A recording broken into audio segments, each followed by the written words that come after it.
My boyfriend was stolen by another girl, but I found out that she had debts of $50,000. I told everything. She got fired from her job, and I've always known I wasn't my parents' favorite. I mean, it's not like they came out and said it, but actions speak louder than words, right? My younger sister, Sarah, has always been the star of the family. She's 3 years younger than me, 24 now, and somehow, everything she does is treated like it's a groundbreaking achievement, even when it's not. Meanwhile, I could probably cure cancer, and my parents would just smile politely and ask if Sarah's had lunch yet. Let me give you some context. Growing up, I was the quiet, studious kid. Straight A's, perfect attendance, the works. I thought that's what parents wanted, hard work and achievements. But Sarah?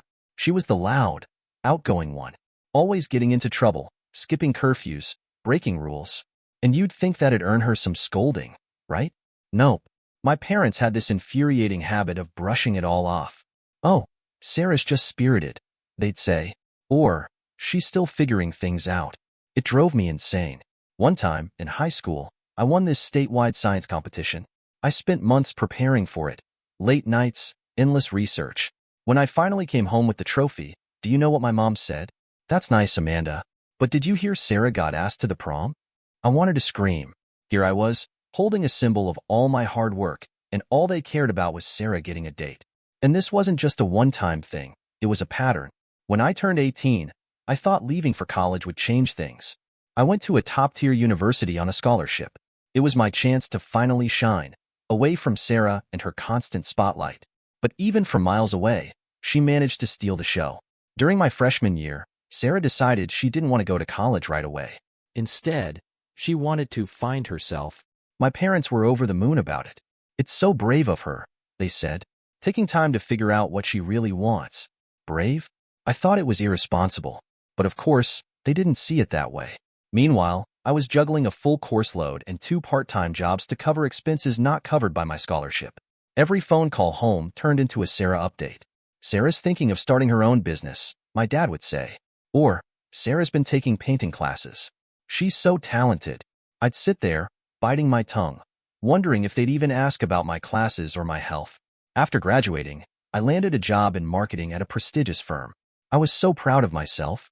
But when I called my parents to share the news, they barely reacted. "That's great, Amanda," my mom said. "By the way, did you know Sarah's thinking of opening an art gallery?" I could feel the heat rising in my face. It was like nothing I did mattered as long as Sarah existed. The real turning point came last year. Sarah had just moved back in with my parents after breaking up with her boyfriend. She was supposed to be saving money to get her own place, but instead, she was blowing through cash like it grew on trees. Fancy clothes, expensive dinners, spa days, you name it. And my parents? They funded it all without a second thought. I, on the other hand, had been living in a small apartment, scrimping and saving to make ends meet. When my car broke down, I asked my dad for a small loan to cover the repairs. Do you know what he said? "We're a bit tight on money right now, Amanda. Maybe you can figure something out?" Tight on money? They just bought Sarah a new laptop the week before. But the worst was yet to come. A few months ago, I decided to confront my parents about the favoritism. I'd been holding it in for years, and it was eating me alive. We were sitting at the dinner table, and I just blurted it out. "Why do you always treat Sarah better than me?" My mom looked shocked, like I just accused her of a crime. "That's not true, Amanda. We love you both equally." "Do you?" I snapped. "Because it sure doesn't feel like it. Every time I achieve something, it's like you barely notice. But when Sarah does the bare minimum, you act like she's won an Oscar." My dad tried to calm me down, but I wasn't having it. I listed every example I could think of: the science competition, the college calls, the car repair. By the time I finished, my hands were shaking, and I could feel tears welling up in my eyes. Instead of apologizing, my mom got defensive. "You're being dramatic, Amanda. We've always supported you." "Really?" I shot back. "Then why do I feel like I've spent my entire life competing for your attention and losing every time?" Sarah, who'd been silent until now, decided to chime in. "This isn't about you, Amanda. Maybe you're just jealous because I'm more fun to be around." "Jealous?" I laughed bitterly. "You're kidding, right? Do you have any idea how hard I've worked to get where I am? Meanwhile, you've been handed everything on a silver platter." That's when things got really ugly. My mom stood up and said, "If you're going to keep accusing us of favoritism, maybe it's best if you don't come around for a while." I couldn't believe what I was hearing. They were kicking me out for speaking the truth. I left that night and haven't spoken to them since. Sarah still posts pictures of family dinners and vacations on Instagram, and it feels like a slap in the face every time I see them. But honestly, cutting ties might have been the best thing I've ever done for myself. Jack has always been in my life. He was my parents' favorite kind of person. Charming, witty, good-looking. He was a family friend, but he felt like so much more than that to me. From the time I was a teenager, I knew I was in love with him. It wasn't some silly crush. I admired everything about him. His sense of humor, his intelligence, the way he carried himself. For years, I dreamed that one day, he'd see me the same way I saw him. I never told anyone about my feelings for Jack, not even Sarah. Especially not Sarah. She and I didn't have the kind of relationship where we confided in each other. And besides, I didn't trust her.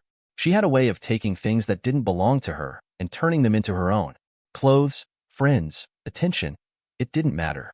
Sarah had to be the center of everything. So I kept my feelings for Jack locked away, hoping that one day he'd notice me on his own. And for a while, I thought he did. Jack and I had this easy connection. Whenever he came over for dinner or one of my parents' get-togethers, he'd find me and start a conversation. We'd talk about books, movies, or the latest work projects he was excited about. He was kind to Sarah too, of course, but it didn't feel the same. With me, it felt special. At least, I wanted to believe it was. One night, everything changed. It was one of those big family parties my parents loved to throw, with too much food, too much wine, and way too much noise. I was in the kitchen, escaping the chaos, when Jack walked in. He smiled when he saw me and leaned against the counter. "Hiding out?" he asked, handing me a glass of wine he'd snagged from the other room. "Something like that," I said, laughing nervously. He always made me nervous, in the best way. We talked for what felt like hours, just the two of us in that little kitchen. At one point, he looked at me in a way that made my heart stop. "You're different from everyone else here, Amanda," he said. "You're real." My cheeks burned, and I was about to say something when Sarah burst in, loud and dramatic as always.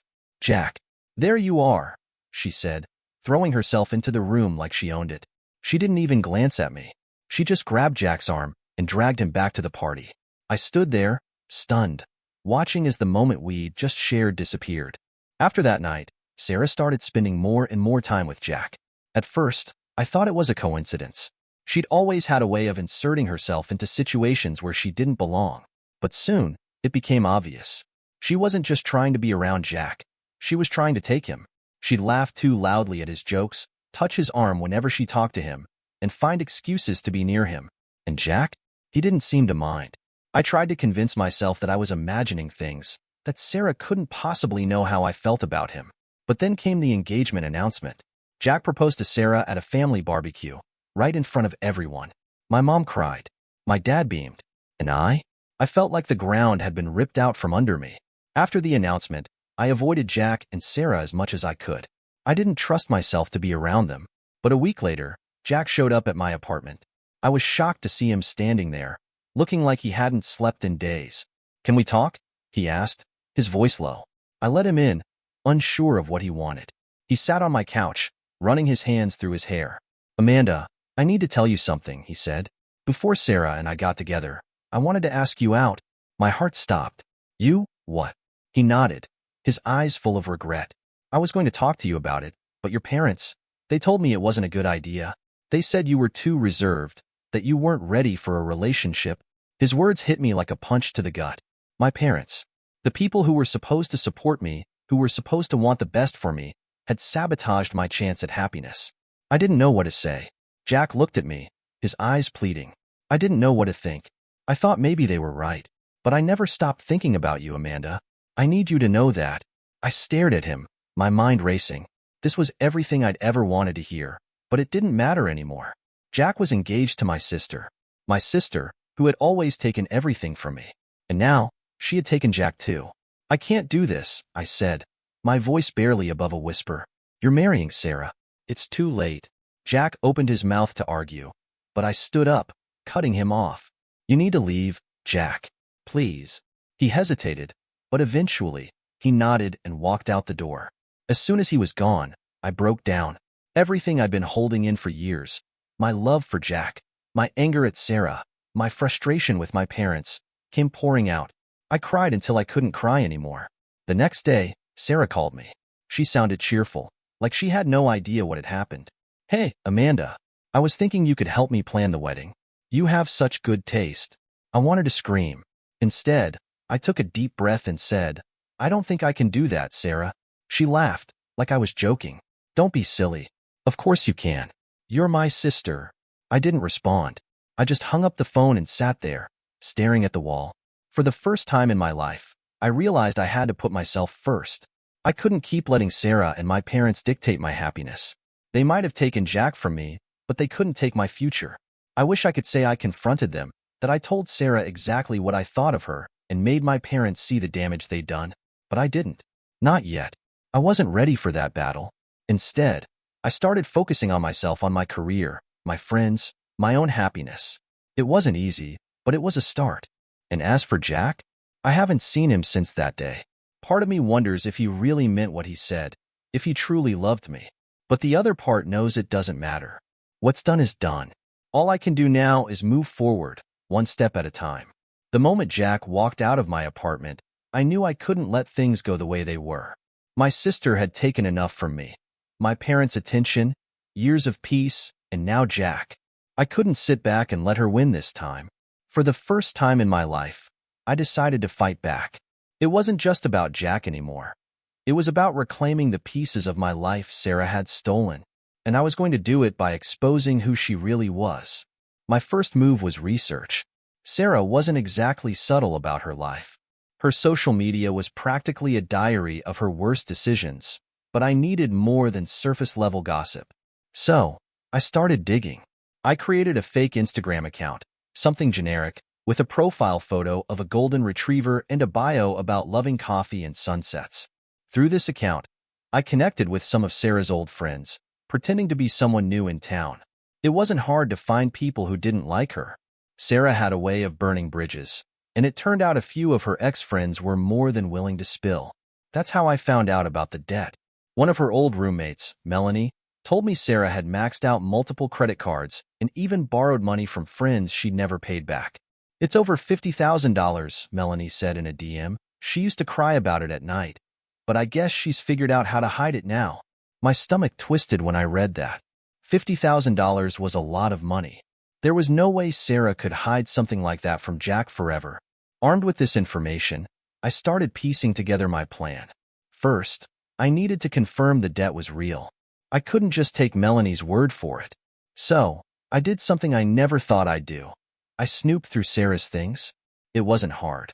My parents still had a key to her apartment, and they trusted me enough to let me borrow it. One afternoon, while Sarah was out wedding planning, I let myself in. Her apartment was a mess. Clothes were piled everywhere, and there were half-empty wine glasses on the coffee table. I started with her desk. It was filled with unopened bills, most of them stamped with bold red warnings. Final notice. Past due credit card statements, collection agency letters.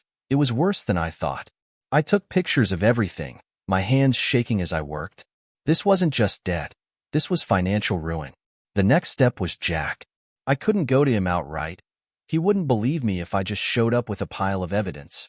No, I needed to be more subtle. I started planting seeds of doubt. Whenever I saw him at family events, I'd casually bring up stories about Sarah's past, framing them as funny anecdotes. "Remember when Sarah borrowed money from half the cheerleading squad in high school?" I'd laugh. "She's always been a little impulsive with spending." Jack would chuckle, but I could see the unease in his eyes. Then, I brought up her ex, Mark. Mark was Sarah's longest relationship before Jack, and it hadn't ended well. I'd overheard Sarah talking about him once, how they'd been meeting up for closure not long after she and Jack started dating. It didn't take a genius to figure out what that meant. I casually mentioned Mark during a conversation with Jack, acting like I thought he already knew. "Oh, Sarah didn't tell you she ran into Mark a few months ago? I think they had dinner or something." Totally harmless, of course. Jack didn't say much, but I could tell it bothered him. He started asking me more questions about Sarah. Her habits, her past relationships, things she'd never mentioned before.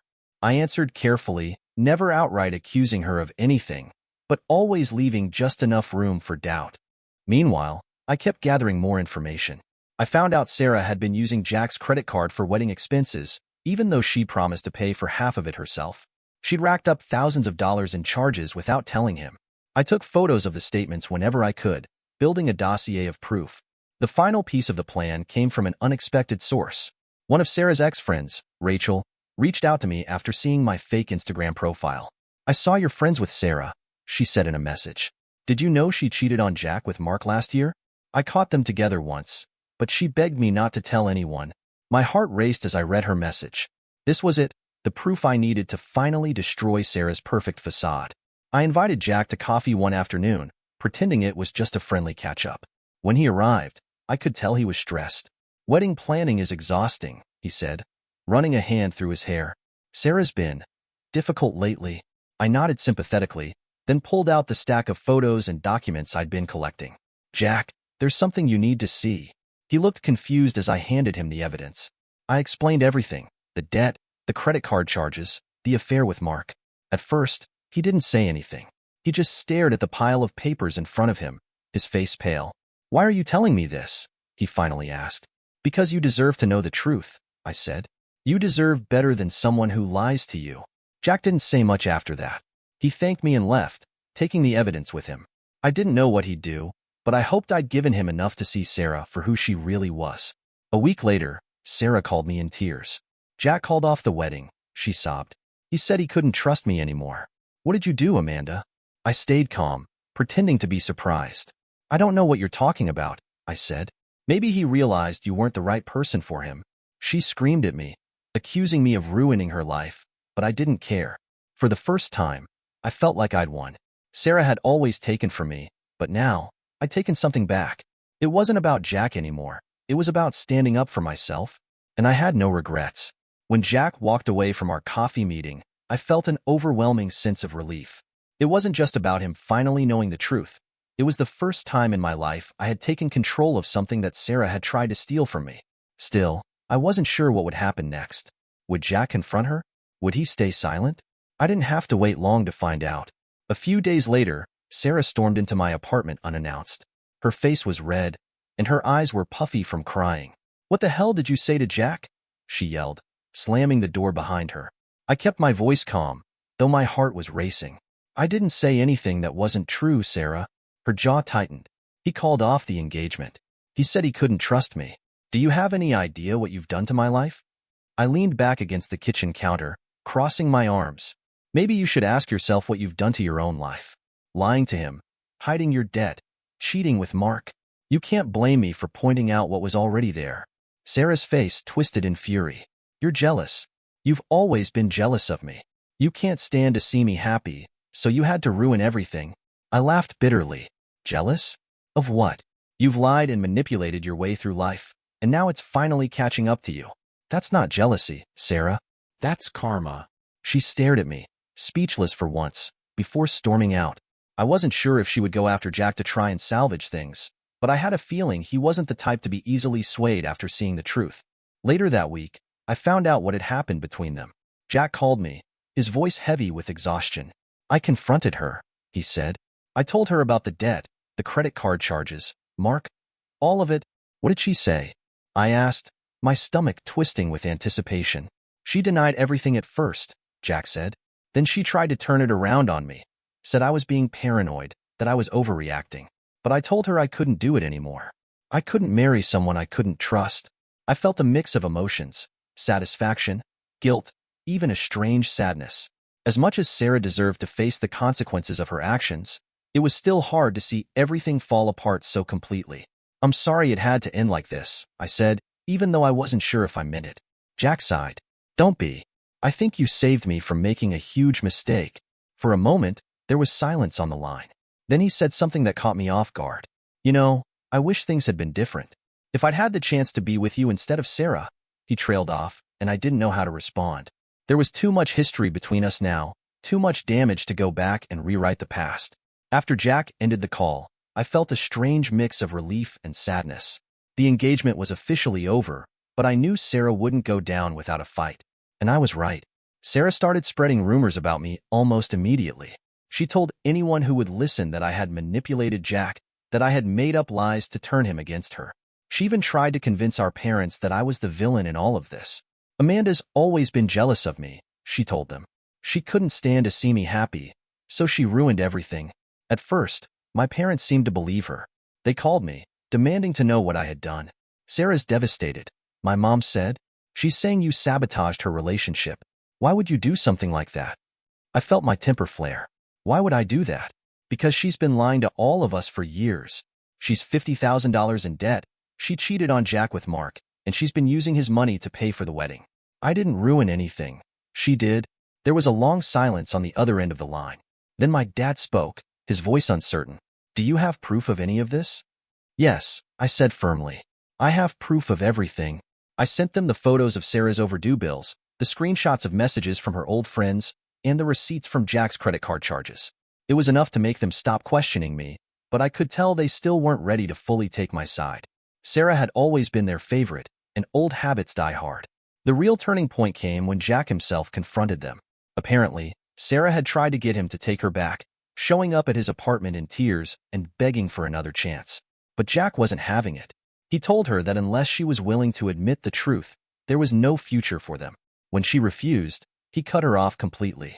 Then, to make sure there was no misunderstanding, he went to my parents and told them everything. I wanted you to hear it from me, he told them. Amanda didn't ruin anything. Sarah lied to me. She hid her financial problems, and she cheated. That's why I broke off the engagement. My mom called me after that conversation, her tone subdued. Jack told us what happened, she said. I don't know what to say. I'm sorry, Amanda.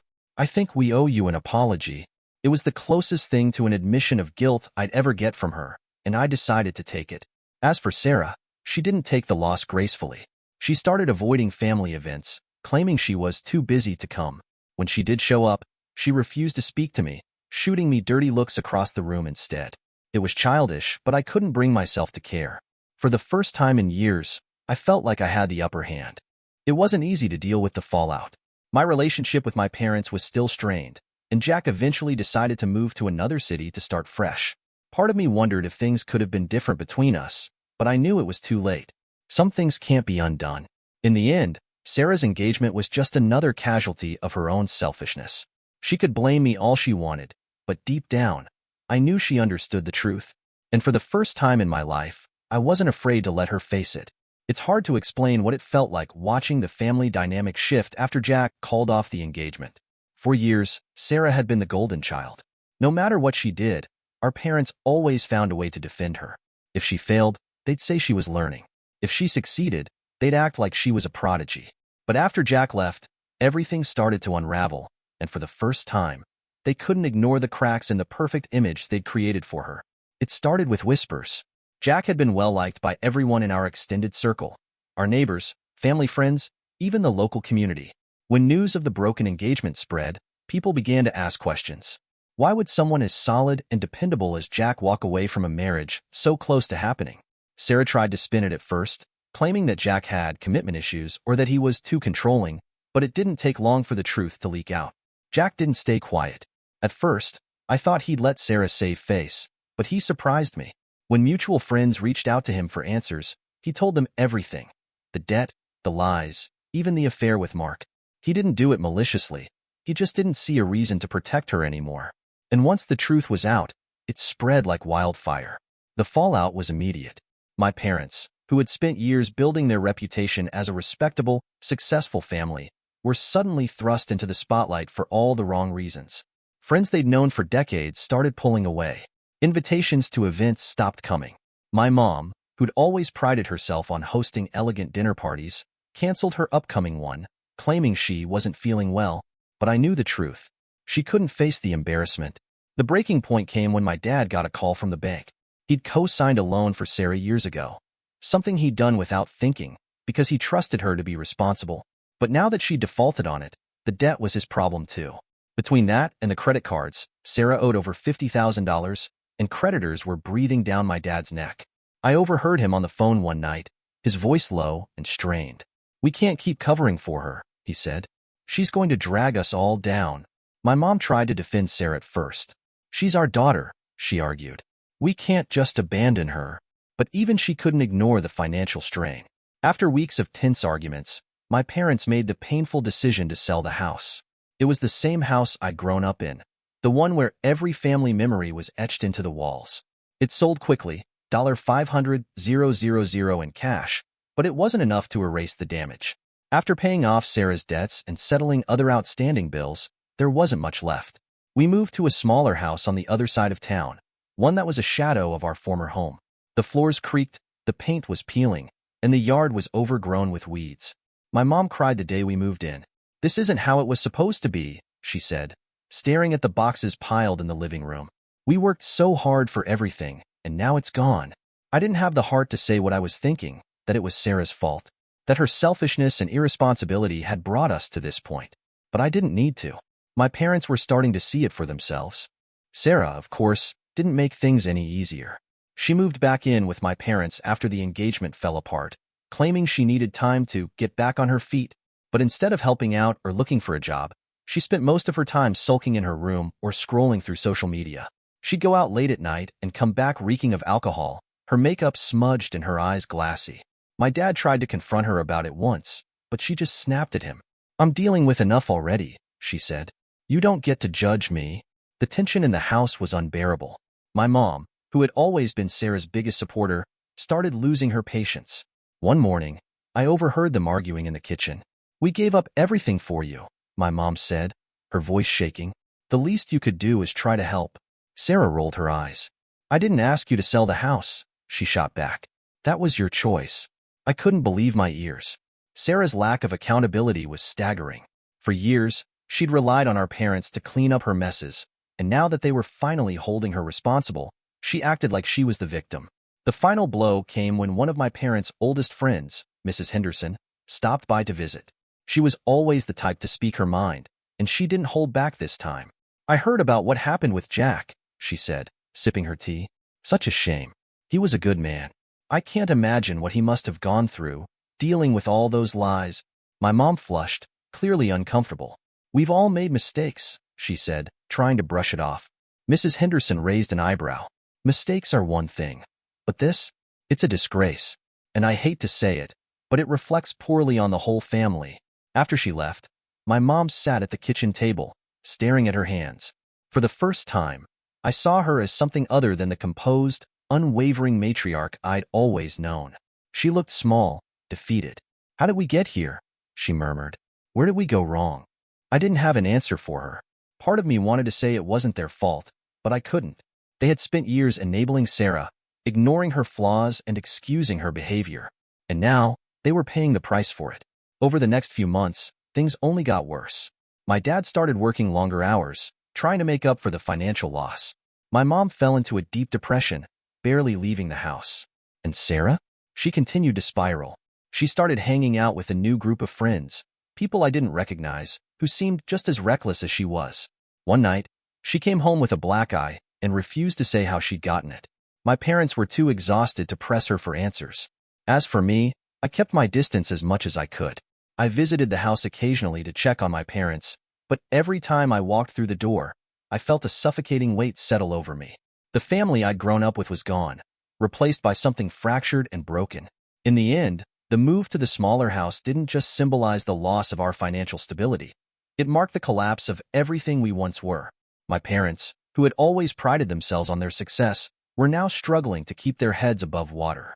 And Sarah, the golden child they had once placed on a pedestal, had dragged us all down with her. I wish I could say there was some kind of resolution, that my family found a way to heal and rebuild. But the truth is, we were left to pick up the pieces on our own. And as much as I wanted to feel sorry for my parents, a part of me couldn't help but think, this is what happens when you let someone like Sarah run the show for so long. I wish I could say Sarah's life improved after the engagement fell apart, but that would be a lie. In fact, it was like watching a slow-motion car crash, painful, inevitable, and impossible to look away from. By the time everything unraveled, it was clear that the person Sarah pretended to be and the person she truly was couldn't coexist anymore. The facade she had so carefully built for herself was gone, and what remained was messy, bitter, and broken. It started with her job. Sarah had been working at a boutique marketing agency for a couple of years, but her success there had always been superficial. She was good at charming clients and making people think she had things under control, but the truth was, Her actual work ethic was non-existent. She relied on others to pick up the slack, and whenever something went wrong, she was quick to point fingers. For years, it worked. Her bosses liked her, and her colleagues didn't want to deal with the drama of calling her out. But after Jack called off the engagement, things started to change. I think people could sense something was off with her. She started showing up late to work more often, looking tired and disheveled. Her once flawless appearance was slipping. Her makeup was smudged, her hair unkempt. Even her charm seemed to falter. Clients began complaining about her missed deadlines and sloppy presentations. When one of her coworkers, a woman named Dana, finally confronted her about it, Sarah lashed out in a way that made waves throughout the office. "You have no idea what I'm dealing with," Sarah screamed at Dana during a meeting. "Maybe if you weren't so obsessed with sabotaging me, I'd be able to focus." The outburst didn't just alienate Dana. It made the entire office uneasy. By the end of the week, Sarah's boss, a no-nonsense woman named Bridget, called her into a meeting. According to what I heard later, because Sarah, of course, blamed everyone but herself, Bridget gave her an ultimatum. "You need to shape up, Sarah," she said. "Your personal life is no excuse for letting down the team. If you can't handle this, maybe it's time to step away." But instead of taking responsibility, Sarah doubled down. She stormed out of the office, loudly declaring that she didn't need this toxic environment. A week later, she was officially fired. Losing her job was a blow, but it wasn't the end. Sarah had always been someone who thrived on attention and validation from others, and without the stability of work, she started spiraling. She began leaning heavily on her friends, if you could even call them that.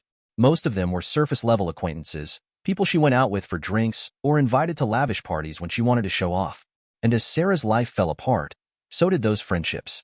At first, her friends tried to support her. They'd invite her out, offer words of encouragement, and tell her she'd find another job soon. But Sarah's negativity became overwhelming. She couldn't go a single evening without complaining about how unfair life was, how Jack had ruined everything, or how no one appreciated her. The tipping point came during a birthday party for one of her closest friends, Olivia. Olivia had planned a simple dinner with a small group of people, but Sarah showed up late, drunk, and ready to make it all about her. "Why is everyone acting like this is such a big deal?" she slurred, interrupting Olivia's toast. "It's just a birthday. Do you know what I've been through this year?" The room went silent, everyone exchanging awkward glances. Olivia tried to keep the mood light, but Sarah kept pushing, rambling about Jack, her job, and how everyone had turned against her.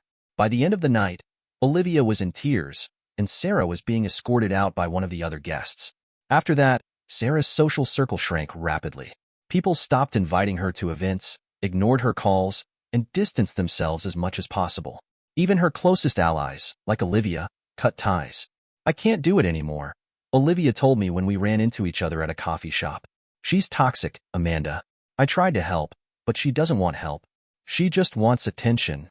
With no job and no friends, Sarah had no choice but to move back in with my parents. It wasn't the first time she'd relied on them to bail her out, but this time felt different. My parents were still reeling from selling the house and the financial fallout of Sarah's actions, and their patience with her was wearing thin. They let her move into the guest room, but it didn't take long for tensions to boil over. Sarah's moodiness was unbearable. She'd spend hours locked in her room, blasting music or scrolling through her phone. When she did emerge, she was either sullen and silent or picking fights with anyone in her path. One morning, my dad asked her to help with some yard work, a simple task that wouldn't have taken more than an hour. Sarah rolled her eyes and snapped, "I'm not your maid, Dad. Maybe you should hire someone if you're so desperate for help." My dad, who had always been the calm, level-headed one in the family, finally snapped. "You're living under my roof, eating my food, and not contributing a damn thing," he said, his voice louder than I'd ever heard it. "The least you could do is show some respect." Sarah didn't take it well. She accused him of favoring Amanda and claimed that everyone was against her. My mom tried to mediate, but even she was losing patience. "We've done everything for you, Sarah," she said. "At some point, you have to take responsibility for your life." But Sarah wasn't ready to take responsibility. Instead, she doubled down on her victim narrative, painting herself as the misunderstood, mistreated one. She started avoiding family meals, retreating to her room with takeout containers and bottles of wine. The few times she did join us at the table, the atmosphere was tense, with Sarah making snide comments and my parents walking on eggshells to avoid setting her off. I visited as little as possible during this time. Every time I stepped into that house, it felt like a war zone. My parents were visibly exhausted, their faces lined with stress. My mom, who had always taken pride in her appearance, started letting herself go. Her hair was unkempt, her clothes wrinkled, and her once bright demeanor was dulled by months of dealing with Sarah's chaos. My dad, too, looked older, his shoulders slumped and his voice quieter than I'd ever heard it. As for Sarah, she was a shadow of her former self. The confident, bubbly persona she used to project was gone, replaced by bitterness and anger. She rarely left the house, and when she did, it was to go to the liquor store or to meet up with sketchy friends who only seemed to make her worse. One night, I caught her sneaking back into the house at 2 a.m., her eyes bloodshot and her clothes smelling of smoke and alcohol. "What are you doing with your life, Sarah?" I asked, unable to hide my frustration. She glared at me, her voice dripping with sarcasm. "Oh, I'm sorry, Amanda. I didn't realize you were perfect. Maybe you should write a book about how to ruin your sister's life." I didn't bother responding. There was no point. Sarah wasn't ready to face the truth, and I wasn't going to waste my energy trying to make her see it. All I could do was watch from the sidelines as she continued to spiral, dragging everyone around her down in the process. After everything that had happened with Sarah, I knew I had to focus on myself. For too long, my life had been overshadowed by her chaos, her drama, and the constant feeling of being second best in my own family. But now, with everything out in the open, I saw an opportunity to rebuild my life on my own terms. So, I threw myself into my career with a determination I hadn't felt in years. I worked at a mid-sized marketing agency, a place where I'd spent the last few years quietly building my skills and reputation. While Sarah had always relied on charm and shortcuts, I'd taken the opposite approach, showing up early, staying late, and delivering results that couldn't be ignored. My boss, Lisa, was tough but fair, and she'd always appreciated my work ethic. "Amanda, you're one of the most reliable people I've ever worked with," she told me during one of our check-ins. "If there's anyone I'd bet on for success, it's you." Hearing that gave me a boost of confidence I didn't realize I needed. For so long, I doubted my worth, wondering if my parents' constant favoritism towards Sarah meant I wasn't good enough. But at work, I was starting to see that my efforts were paying off.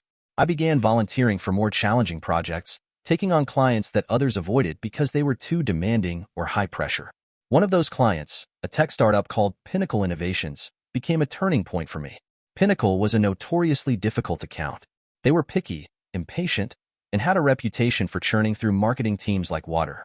But I saw it as a challenge. I spent weeks studying their brand, analyzing their market, and crafting a campaign that I knew would blow them away.